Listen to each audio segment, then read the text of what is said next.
तर आपण ना आज एकदम पारंपरिक आणि सोप्या पद्धतीने म्हणजेच विरजण लावून दही लावून त्याचं लोणी काढून अतिशय मस्त असं साजूक तूप बनवणार आहोत। तर हे मिक्सरमधून न करता रवीने घुसवणच करणार आहोत। चला तर मग वाट न बघता लगेच तूप करायला सुरुवात करूया। तर इथे आपल्याकडे 2 लिटर मस्त घट्ट असं म्हशीचे दूध आहे आणि हे दूध आपण एक उकळी येईपर्यंत गरम करून घ्यायचं आणि मग नंतर फ्रीजमध्ये ठेवायचं। आता फ्रीजमधून काढल्यानंतर इथे तुम्ही बघू शकता किती घट्ट अशी साय आलेली आहे आपल्या दुधावर। तर ही साय आपण काढून घ्यायची। रोज अशाच पद्धतीने तुम्ही साय जमवू शकता। तर इथे मी 8 दिवसानंतर तूप बनवायला घेत असते। तर रोज थोडी थोडी साय करून 8 दिवस झाल्यानंतर हे पूर्ण पातेलं भरून जातं। तर ही 2 दिवसाची साय आहे। इथे तुम्हाला दिसत असेल 2 दिवसामध्ये पण भरपूर साय निघालेली आहे। आणि 8 दिवसानंतर ज्या वेळेस आपल्याला तूप बनवायचं असेल त्यावेळेस हे पातेलं काढून मग याच्यामध्ये आपण दही मिक्स करून घ्यायचं आणि मग हे पातेलं 16 तास फ्रीजच्या बाहेर काढून ठेवायचं। खूप छान असं विरजण बनून तयार होतं। तर इथे आपली 8 दिवसांची ही साय जमा झालेली आहे आणि यातच आपण 2 चमचे दही घालून मस्त हे सर्व मिक्स करून घेऊया। तर एकदम स्टेप बाय स्टेप आपण तूप बनविण्याची रेसिपी बघणार आहोत। तर आता हे छान असं सर्व एकत्र करायचं आहे। तर आता हे दही आणि साय हे सर्व व्यवस्थित एकत्र केल्यानंतर 16 तासांसाठी हे भांडं आपण असंच फ्रीजच्या बाहेर ठेवायचं आहे।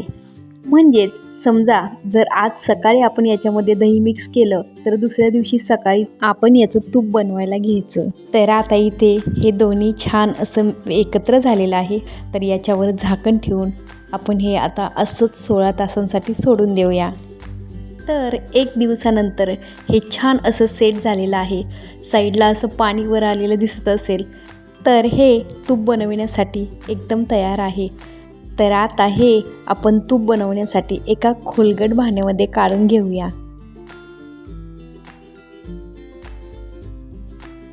तर इथे आपण अशा प्रकारची एक कढई घेतलेली आहे आणि यात आपण ही सर्व साय काढून घेऊया। जर अशा पद्धतीने तूप बनवत असाल ना तर अजिबात जास्त मेहनत घ्यायची गरज नाही। आणि इथे तुम्हालाही दिसत असेल हे लोणी कसं सहजच वर दिसत आहे। आता हे फक्त आपण थोडंसं पाणी घालून मिक्स करून घ्यायचं आहे आणि यातून ताक सेपरेट करायचं आणि लोणी सेपरेट करायचं। तर आपण एका रवीने हे सर्व फेटून घ्यायचं आहे आणि त्या अगोदर रवी थोडा वेळ गरम पाण्यामध्ये ठेवायचा आहे। असं केल्याने या रवीला लोणी अजिबात चिटकून राहत नाही। तर इथे आपण अर्धा तांब्या पाणी घालून घ्यायचं आहे। छानपैकी आपण हे घुसळून घेऊया। जर तुमच्याकडे हँड ब्लेंडर असेल तर तुम्ही त्याने सुद्धा लोणी काढू शकता किंवा मिक्सरमधून सुद्धा काढू शकता। तर इथे तुम्ही बघू शकता ताक आणि हे लोणी कसं सेपरेट व्हायला सुरुवात झालेली आहे। साधारणतः 7 ते 8 मिनिटं हे असंच घुसळल्यानंतर आपलं ताक आणि लोणी सेपरेट होते। तर तूप बनवणं म्हणजे अगदी काही कठीण काम नाही आहे। तर काहीच करायचं नाही, फक्त आपल्याला जमेल तेवढी साय साठवून ठेवायची आहे आणि जेव्हा आपल्याला तूप बनवायचं आहे त्यावेळेस फ्रीजमधून साय बाहेर काढून त्याच्यामध्ये थोडंसं विरजण लावायचं आणि 1 दिवस झाल्यानंतर त्याचं आपण तूप बनवायला घ्यायचं आहे।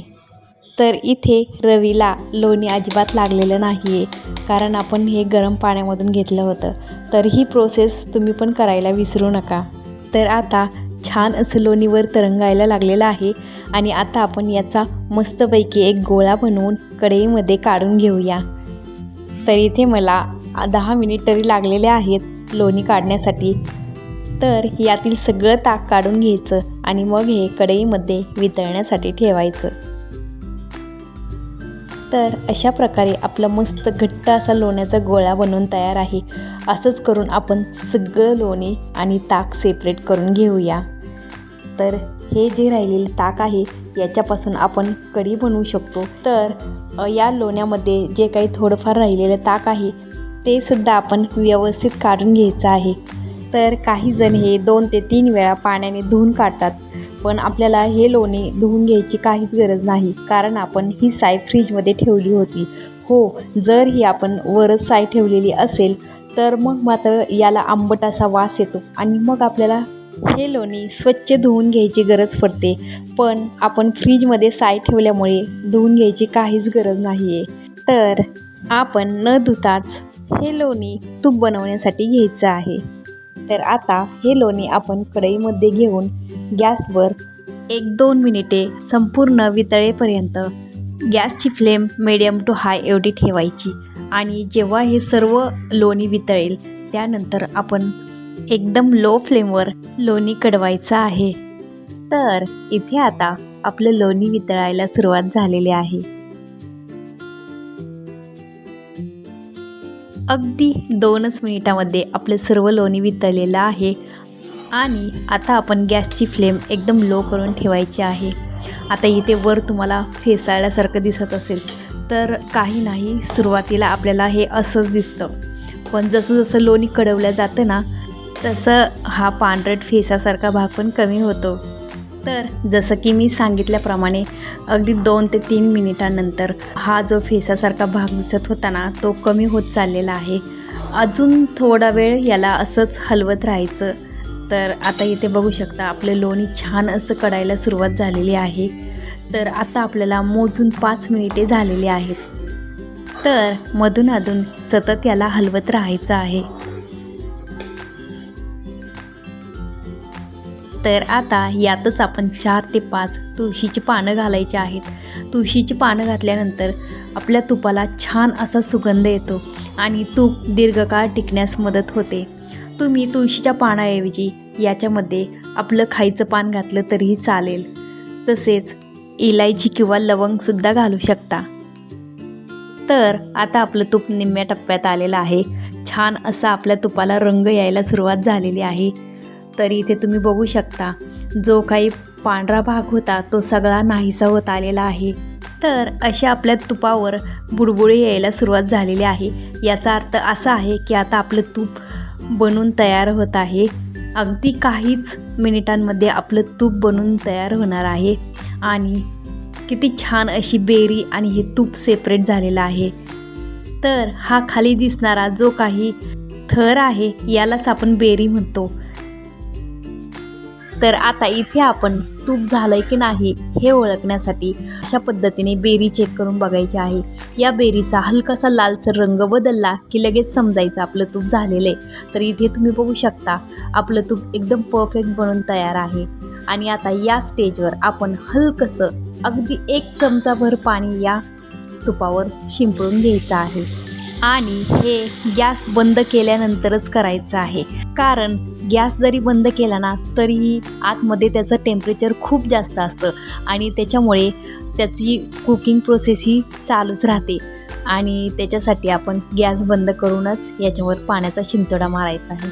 म्हणजे याची कुकिंग प्रोसेस तिथे स्टॉप होते आणि तूप खूप जास्त ओव्हर कुक होत नाही. तसं पण खूप जास्त शिजलेलं तूप आपल्या आरोग्यासाठीही चांगलं नसतं. तर तयार आहे आपलं मस्त छान असं साजूक तूप. वा, काय मस्त सुगंध दरवळत आहे सगळीकडे. तर या तुपामधून ही एवढी बेरी आपली निघलेली आहे. तर ही बेरी आपण तुम्ही साखर घालूनसुद्धा खाऊ शकता, छान लागते. आणि हे एवढं आपलं तूप बनून तयार झालेलं आहे. तुम्हाला ही रेसिपी आवडली असेल तर नक्कीच तुम्हीसुद्धा बनवून बघा आणि मला नक्कीच कमेंट करून सांगा. आणि जर व्हिडिओ आवडला असेल तर लाईक, शेअर आणि सबस्क्राईब करायला विसरू नका.